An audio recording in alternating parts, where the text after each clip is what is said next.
Welcome to Chain Reaction, the Foreign Policy Research Institute's flagship network of podcast series examining the political, security, economic, and social trends shaping Europe and Eurasia.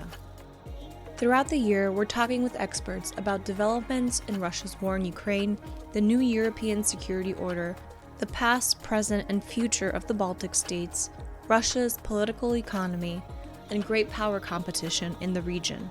Join us each month for Bear Market Brief, Baltic Ways, Report in Short, and of course, our flagship, Chain Reaction.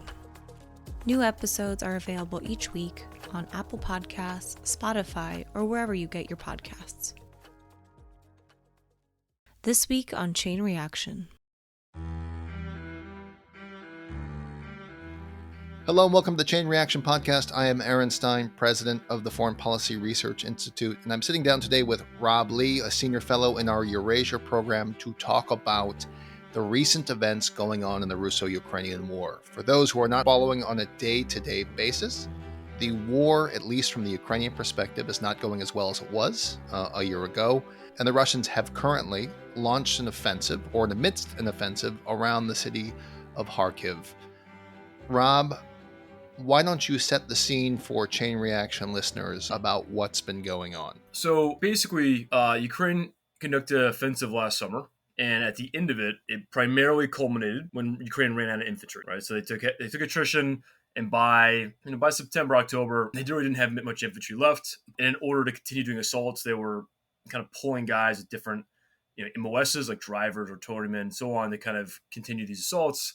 But they ran out of infantry, and essentially since then, Ukraine had three kind of main issues since early fall, and one was a lack of ammunition, and that was obviously exacerbated by the U.S. debating this kind of aid package, which just got passed recently.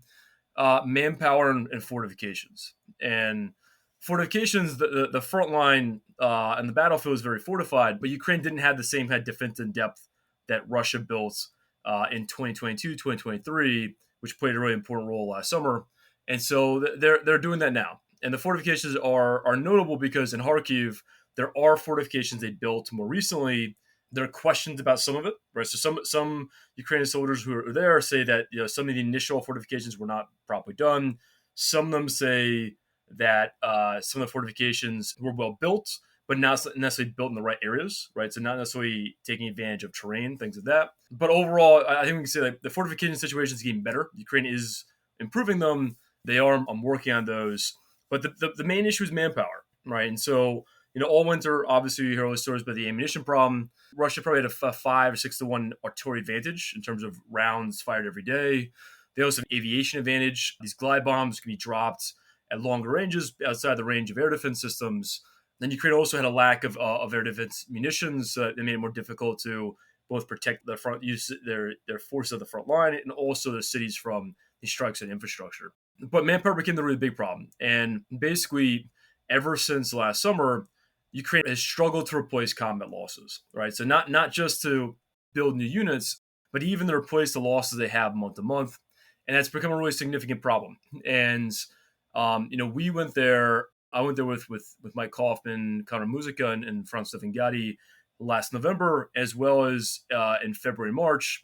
And the kind of findings were the same, right? Basically, the same three main issues we saw in November were still the three main issues we saw a month and a half ago, except that the manpower one had gotten worse, right? So brigades that were already under strength in November, they were even more under strength, a month and a half ago. And I think the situation hasn't necessarily got improved. And Ukraine passed a mobilization bill last month. It comes into effect this week. So it increases penalties for people who avoid kind of mobilization. It tries to increase the incentives for volunteers. It's still a bit of a question. Will this be sufficient to meet Ukraine's manpower needs? That part's not fully clear. And of course, the effect of this mobilization bill probably will not be felt for a month or two because it takes time to train soldiers and to actually form new units. And so, really, the requirements now are something that should have been met by mobilizing or trying to get more people 2-3 months ago, and the effects of this will probably be felt in a few months. And so the overall situation, essentially, is this winter, Russia had an advantage, had a number of advantages in ammunition, and air power, and other precision-guided munitions, And then manpower became the big one. And Russia was able to fix most of their manpower problems last year. They were able to get some like 300,000 or more volunteers. They're roughly recruiting about 30,000 volunteers a month.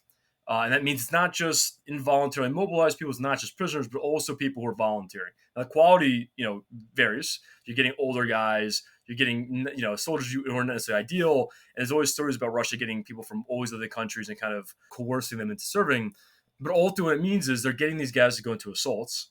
And that's what Russia requires in order to actually make the most of this kind of ammunition advantage. And so basically, ever since last October, November, Russia's been on the offensive. They began that offensive in Avdiivka last October, which they ultimately took in February. And now I think we're seeing the beginning of a new offensive this summer that's also going to kind of continue. I think Russia wants to continue pressing advantages while it has those advantages in 2024. This, for people who haven't been following it, raises a number of questions. As I understand it, there are compounding issues.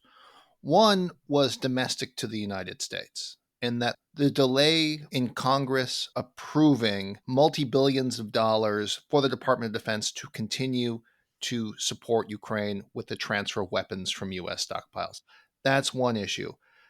Two is that Russia, after being sort of like, let's say, hit on the chin in the first year or two of the war, found its footing in terms of mobilization of people and mobilization of its defense industry.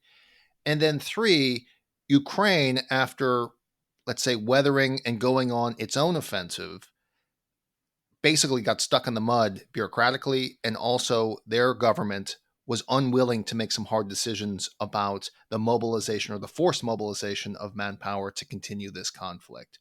When you look at this from the Russian perspective, were they preparing for this all winter to push into the summer so that they expect gains by the spring? So basically, are they preparing for this to be a summer of an offensive so that they can go and basically recapture the city? So I think they've prepared additional units for the summer. We know their units in reserve right now. They're waiting to commit, and we're going to wait to kind of see where they commit them. But overall, they've had such a manpower advantage that they've been able to kind of maintain these kind of consistent assaults all winter, all spring, to prevent Ukraine from kind of preparing better defenses, from rotating units. It stretched Ukraine's forces even more, and so it's this kind of persistent offensive action that Russia's been doing that makes it even more difficult for Ukraine. Because they can't rotate units. They have to use their most elite units to kind of plug holes. And essentially the manpower problem at a very basic level, Ukraine does not have enough infantry soldiers to man trenches.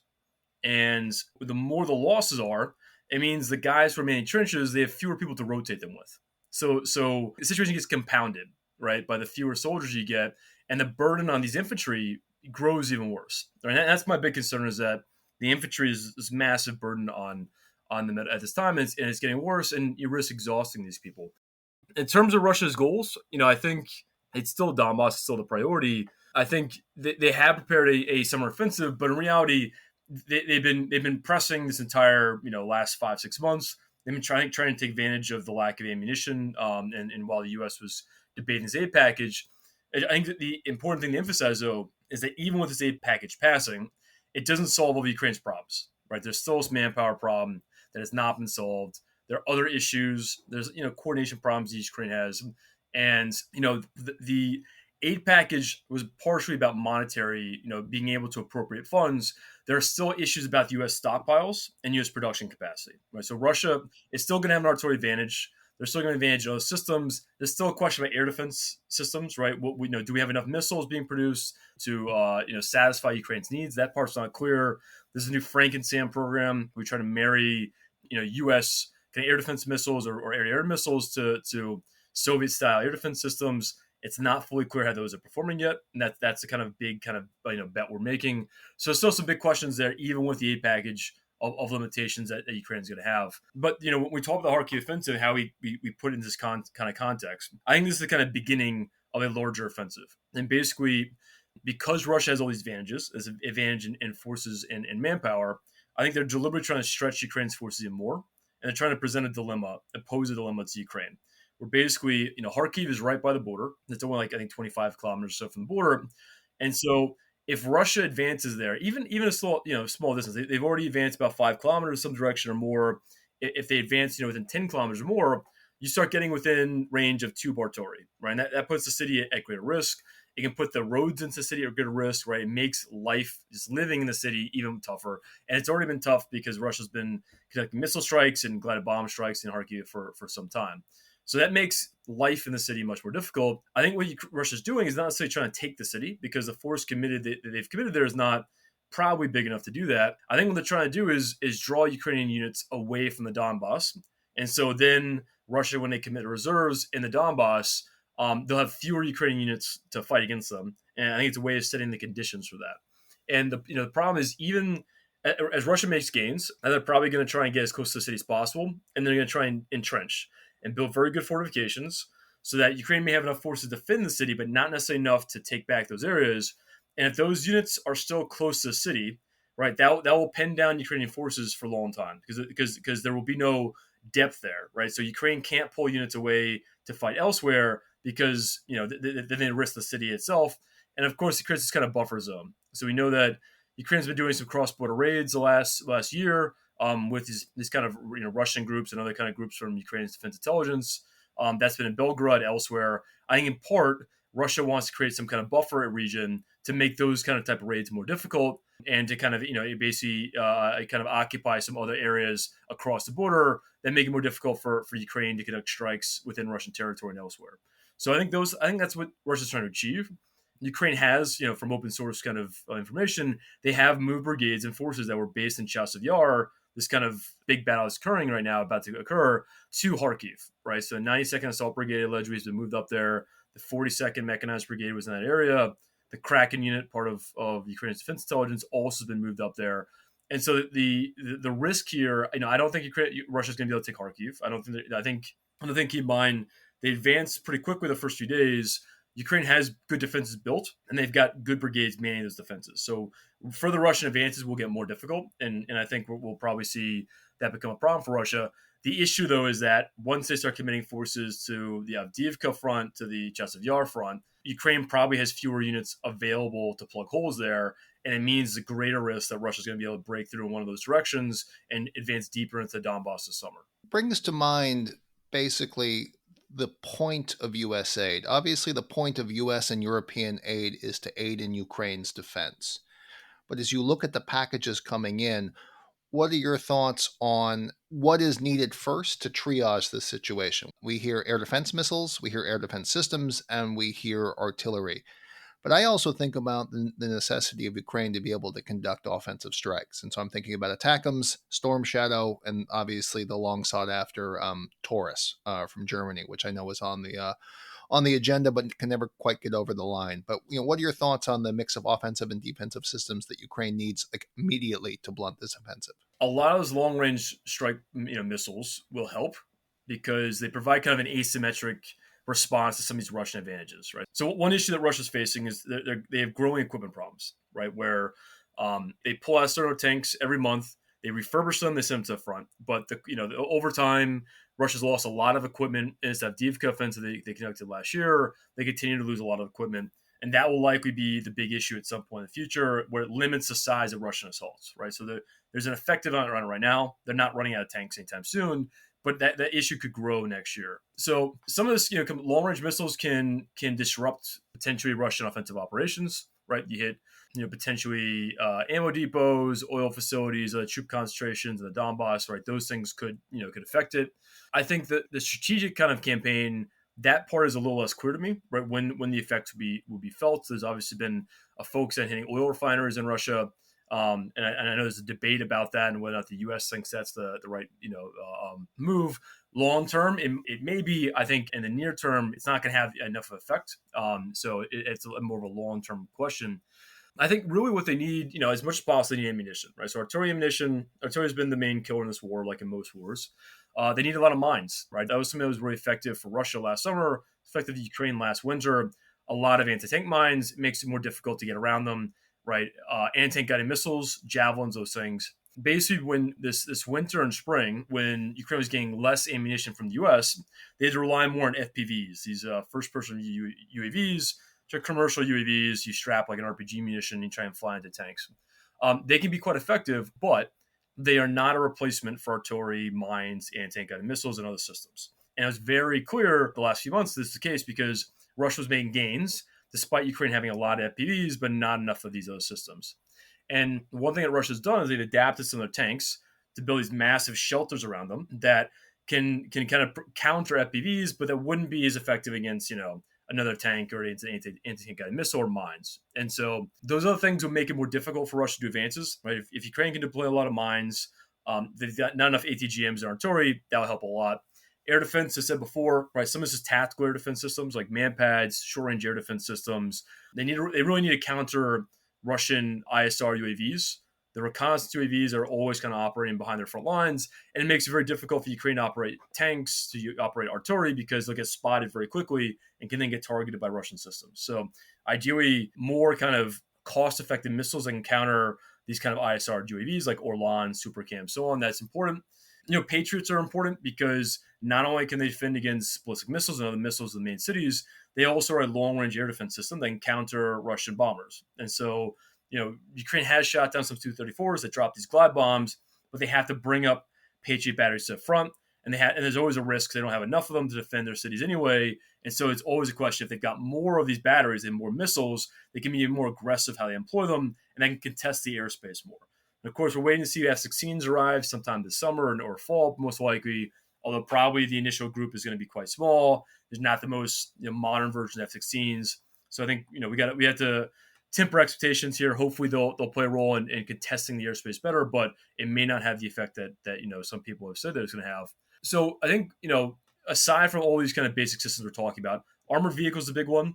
Ukraine's trying to form new units. In many cases, they don't have enough armored vehicles. And that means a lot of cases they don't have an armored vehicle like an M113, a very simple armored personnel carrier the U.S. has. We have a lot of these.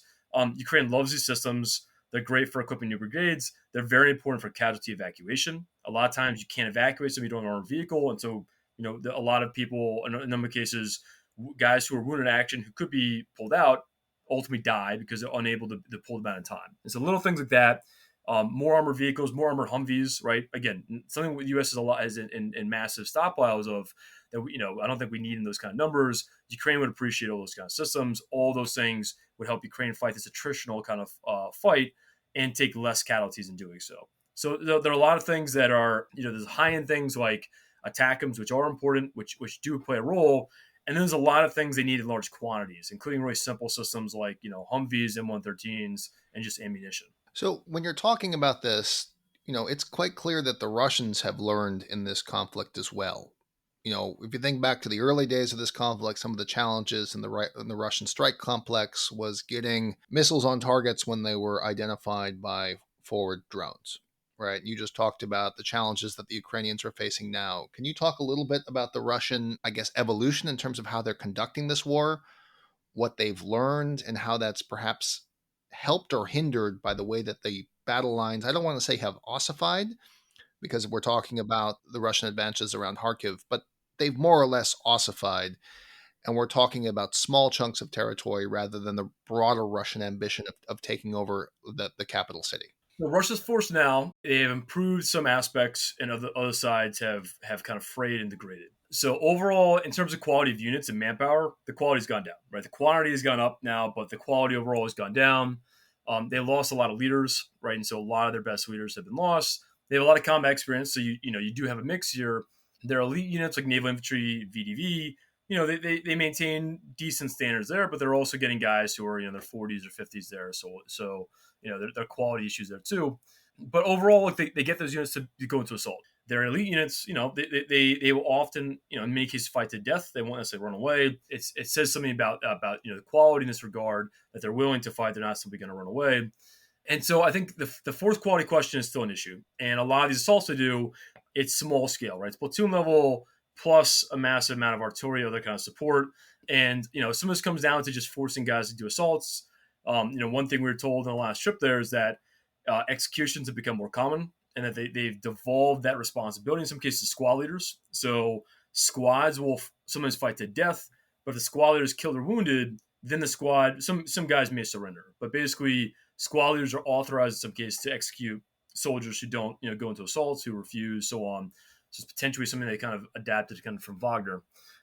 So they still have issues there, right? And it's still an issue even when Russia has achieved some breakthroughs. like in the Ocharitnya area earlier on the Avdiivka front, they weren't necessarily able to exploit them as fast as they would have hoped, right? And that could be a question of they didn't have reserves, they didn't have enough armor, and also just the quality of kind of the units they're talking about, right? They can take kind of territory at a time, but not necessarily achieve the same kind of breakthrough like Ukraine achieved in Kharkiv back in 2022. Other capabilities improved, right? So the reconnaissance fire complex, reconnaissance strike complex is this kind of kill chain that they use. In the beginning of the war, they didn't have enough UAVs. I think the coordination was not great. At this point, they have far more UAVs in service. So a lot of these Orlan super cam type UAVs that operate at kind of operational depths, in addition to tactical like Mavic and other kind of UAVs they use near the front. So they have more of those UAVs, which means even if they get shot down, they have enough to replace them. The quality is better. So the different types of Orlans. The Orlan 30 can laze targets for laser guided munitions. They have far more Orlan 30s now than they did at the beginning of the war. Recently they said another kind of UAV can laze targets too. So they've improved those numbers as well. I think the number of precision guided munitions has increased too, right? So you have lancet loading munitions are also can strike targets operational depth. They've improved those things over time. They have more Iskander-M ballistic missiles that are tied into the system, more Krasnopol and other kind of laser guided artillery rounds. So they have more PGMs that can be used on targets once they're located. The overall, I think, targeting package has improved. So, we're told in some cases they'll use kind of SIGINT or other kind of intelligence capabilities to locate targets, right? So if they see enough, detect enough cell phones in one area, that might be enough to, drop a guided bomb at distance. If they see radar emissions, that might be enough to task UAV to go look at what's happening and then try and bring in a Lancet loading mission, so on. So they've improved a lot of those capabilities. The timing between locating a target and striking a target has certainly gotten better. I assume they've made some organizational command and control adaptations to improve this as well. And they're also, look, overall, they have far more UAVs than they did to begin the war. It's very clear, I think, for command and control at all levels, or leaders at all levels of the Russian military, they understand the benefits of UAVs at this point, which they didn't necessarily at the beginning of the war. So a lot of these capabilities improved. And it means, one thing we've seen the last few months that's been notable is that Russia has had some success hitting targets at kind of operational depths with Iskander-M, with Tornado-S, MLRS, with Lancets, including Patriot systems, HIMARS systems, helicopters at FARPs, things of that nature. And it poses a bigger problem to Ukraine. Another problem is because when Avdiivka fell, many of those UAVs that are very focused on Avdiivka now are focused on Pokrovsk, this kind of key logistics hub city further in the Donbass. That's really probably Russia's main kind of goal at this point. And it makes it more difficult for Ukraine to get things to the front line because they only have a certain number of roads they can use, and these Russian UAVs will sit over these roads waiting for targets opportunity, and they can adjudicate and prosecute those targets more effectively now than before. No, absolutely. Final question here. One of the Ukrainians' biggest advantages was Russian incompetence, which I think was exemplified by Sergei Shoigu, who was, I think, he wasn't forced out, as best as I can tell, is that he moved on in positions. And I want to place this into broader context because I think it's too early for you to comment on what the transition in the Russian leadership actually means. I think a lot of people were very optimistic that the Ukrainians could repeat the successes that they had that ultimately led to them taking Kharkiv back from the Russians. I believe it was last summer, but correct me if I've forgotten my timeline. And it seems like this war is ground down. And so what are the realistic expectations for the Ukrainians at the back end of 2024 and then looking ahead into 2025? All right, I'll answer the last part first. So, manpower is a big problem. And that's why we talk about USAID and other things about what can Ukraine achieve. Ultimately, it comes down to, can Ukraine mobilize enough soldiers to form new units? Right now, Ukraine brigades are under strength, right? So not even talking about new units, but just the existing units are under strength. They don't have enough infantry in particular. And a lot of people have been mobilized in their 40s or older. And so they may have a certain number of people on their books. The number of guys who can actually man trenches is less, right? And of course, over time, people need rest. You can kind of have all these other issues kind of develop over war. It's been a very intense war for these guys. And so, the issue right now is that the U.S. can send a lot of things without the manpower there, right? It's going to be a significant weakness either way, right? And you can only compensate so much for, not having enough infantry guys who will man trenches. And so when we talk about offensive, right, I wrote an article in January talking about what the strategy should be for 2024, 2025. And the idea was basically 2024, Russia have a variety of advantages, and that if Ukraine can hold effectively and can inflict a lot of loss on Russia, maybe in 2025 there are the conditions to do an offensive, but it won't be for 2024. Well, Ukraine still has not addressed the manpower situation since then. So, Right. Maybe we'll see how the mobilization bill, what it affects. But one of the big issues last summer is that Russia built very good defenses. Those defenses are still there, right? They haven't degraded. And Ukraine built a bunch of new brigades.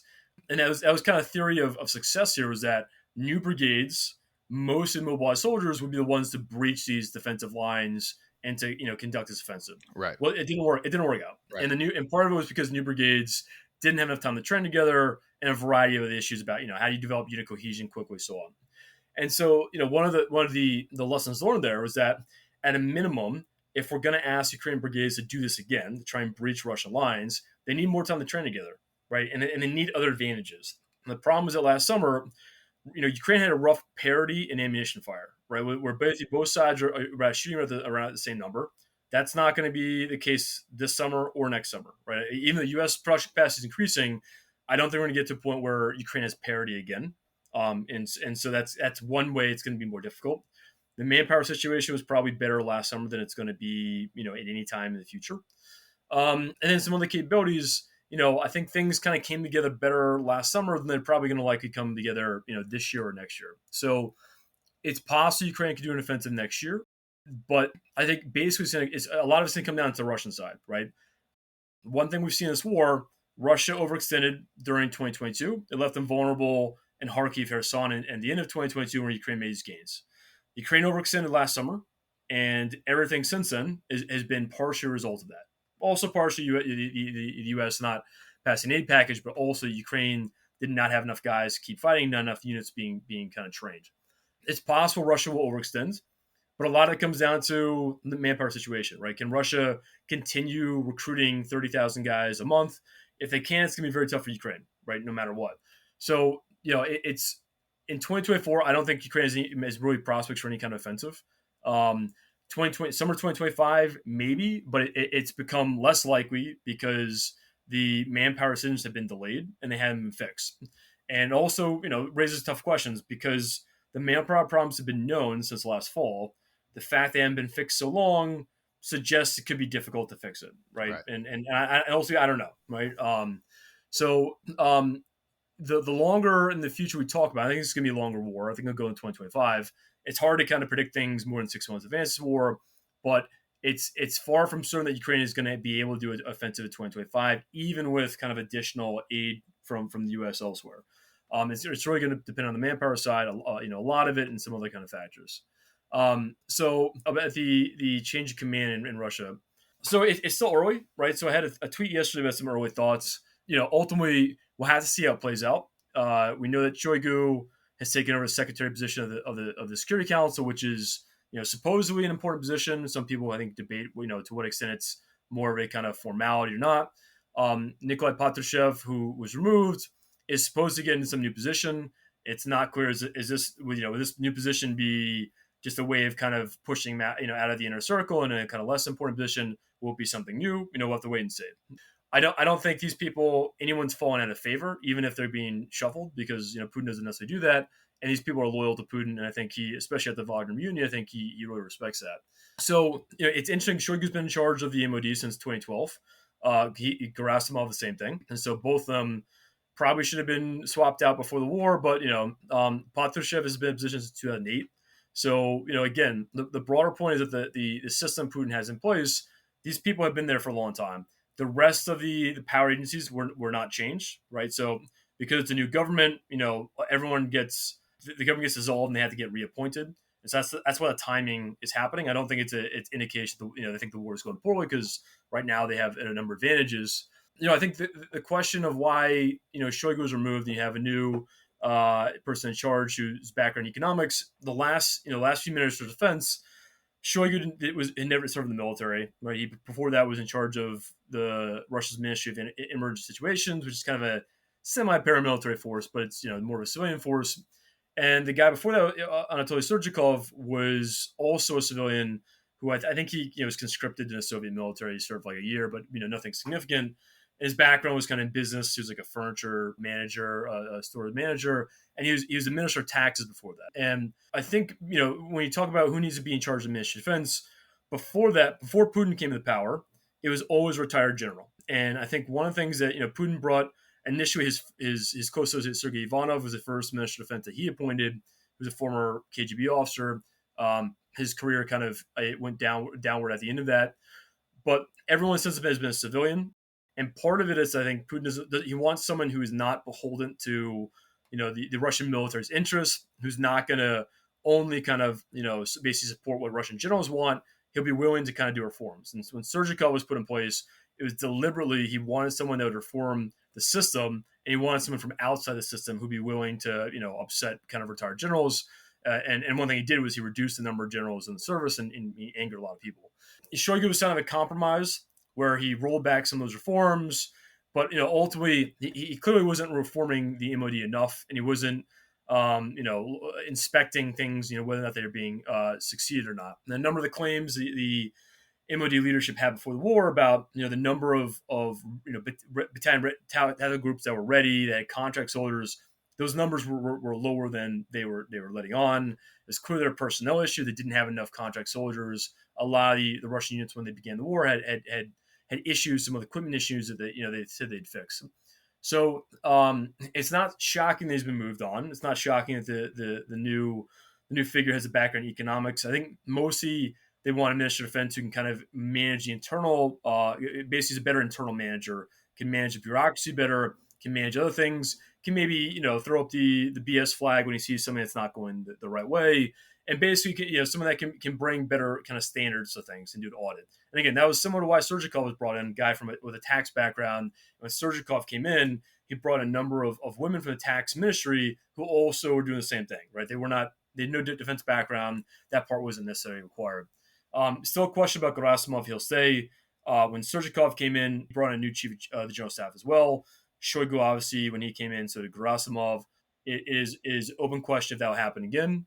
Of course, in this case, Gerasimov is also directly in charge of the war, and he took that responsibility a year and a half ago. And so there's a question there. Do you want to remove from the same time? Do you want to have a new chief of the general staff who's not running the military, not running the war? We'll have to wait and see. The long-term prospects are not fully clear. This, some people have suggested this is a demotion for Shoigu. This is kind of a stepping stone to remove him completely. And so, give him a position where he doesn't have control of any agencies, of any kind of budget, and then move him on later. Maybe that's the case. Who knows? But either way, it's certainly a really significant move because Shoigu's been in charge for 12 years, and obviously the MOD is playing a very key role in Russian foreign policy, Russian defense policy in general. And obviously, we know that Russia is a very kind of wartime economy, and other aspects of the Russian government are all mobilized for this war. So it is a significant change, but I think it's a little early to have complete firm conclusions about what it means and about who's the big loser yet. We'll have to wait and see. Well, we're going to leave it there, Rob. Thanks for taking time this morning to talk about this, and thanks everybody for listening. Thanks for having me. Thanks for joining us on this episode of Chain Reaction. Be sure to subscribe to the Chain Reaction Network on Apple Podcasts and Spotify to be notified about new episodes from all of our series. Chain Reaction is a podcast channel of the Foreign Policy Research Institute, a nonpartisan think tank in Philadelphia. For more information about this and other initiatives, be sure to visit us on FPRI.org.